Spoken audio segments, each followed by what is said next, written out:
So one of you guys brought something to my attention that I think we need to discuss that I didn't really go over very well in this week's session. So basically, I think with assigning chiral centers or RS configuration to chiral centers, I was saying that you can essentially use the molecular weight of the attachments to determine which is ranked higher than the other. But that really only works for when you have single bonds connected to the attachments, which are attached to the chiral carbon. So in some cases, it gets a little tricky when one substituent has like multiple bonds and another substituent has just a single bond, and it's a little hard to see which is going to be ranked higher than the other. So I'm going to take two examples and kind of clear it up. The first one up here uh, is a pretty important molecule, I guess. It's called norepinephrine.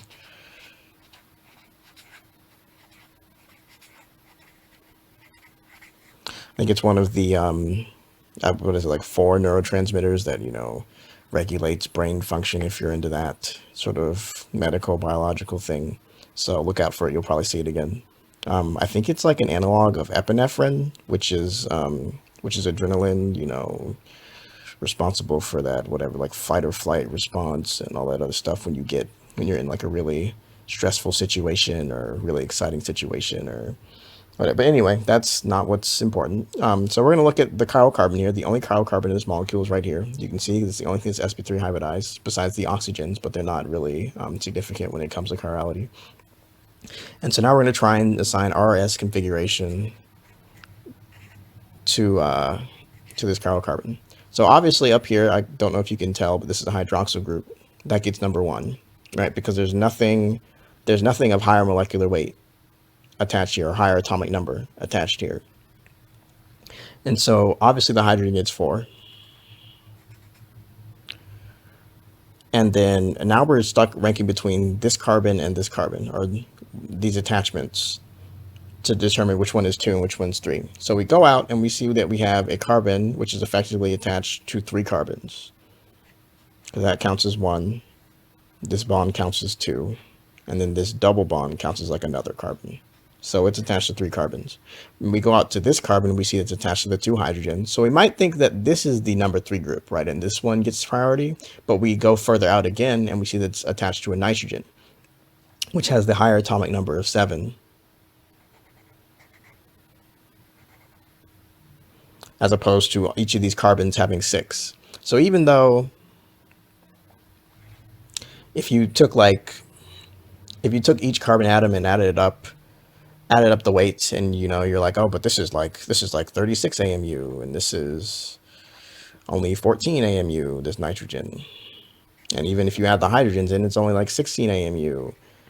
What really matters here, what it really boils down to, is the value of the atomic number that determines what is higher ranking than the other. So this carbon's actually going to get number 2 instead of 3, and then this carbon will be number 3. And so now we find that we're moving clockwise in numerical order with the hydrogen facing away from us, and we get an R configuration around that carbon.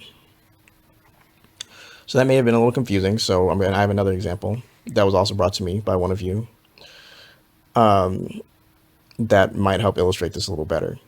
So there are 2 chiral carbons in this molecule. Here's one and here's the other. And I'm going to start with this one. So clearly, it's pretty obvious that we have priority 1 here with this bromine on this top carbon, priority 4 here. But then we go out here and we're trying to figure out which is going to be number 2 up here. So we go out and we see that, I think I'm going to redraw this. So we have a carbon connected to 2 hydrogens and another carbon which is connected to 3 hydrogens. And top, we're like, all right, okay, that's cool. And then next we go down to this carbon and we see that it is attached to a carbon connected to 3 hydrogens and another hydrogen. So already at this point, we can see that this is our number 2 group. But if we wanted to, but if we still weren't convinced, we could go out a little further. And we see we have a carbon that's effectively attached to 3 nitrogens. So if we weren't convinced before, now you can see that that we get a rank 2 carbon right here. And then this is going to be our rank 3. And we find that with these, always assume that the hydrogens back away from you. If she doesn't give you any sort of wedge or dash bonds, assume that the hydrogen is pointing away from you. And we see that we're going clockwise with the hydrogen that's implicitly or implied going away from us. So we get an R configuration for this one. And so now we're going to look at the bottom carbon. So we see that the nitrogen is 4. I mean, not the nitrogen, the hydrogen is definitely 4. But we're having a little trouble figuring out which is going to be our priority 1 and priority 2 between these three. Well, we go out and we see that we have a carbon attached to 3 hydrogens, a carbon attached to 3 nitrogens, and then a carbon attached to a bromine, and then all this in this ethyl group up here, and another carbon and a hydrogen. So looking at this one already, since it's attached to 3 hydrogens, and we know that hydrogen is like the lowest possible thing ever, we can go ahead and say that this is number 3. Because this doesn't have any hydrogens attached to.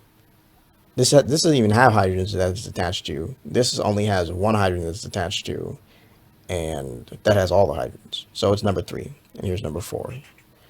So now going out between these 2 carbons, we see that we have a carbon that's effectively attached to 3 nitrogens, and a carbon that's attached to a bromine. So just as before, the 3 nitrogens, I mean, if you added them up and weighed all the atoms, you get like 42, and this only has 35. And so you'd think that this would be your number 1 group, right? But it's actually this one because the atomic number is what's important. Oh, it's not 35, it's like 70.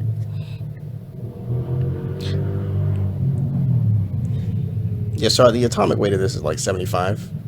So in this case, actually, both the atomic weight and the atomic number kind of take precedence here. So that's even more evidence that this is your carbon 1.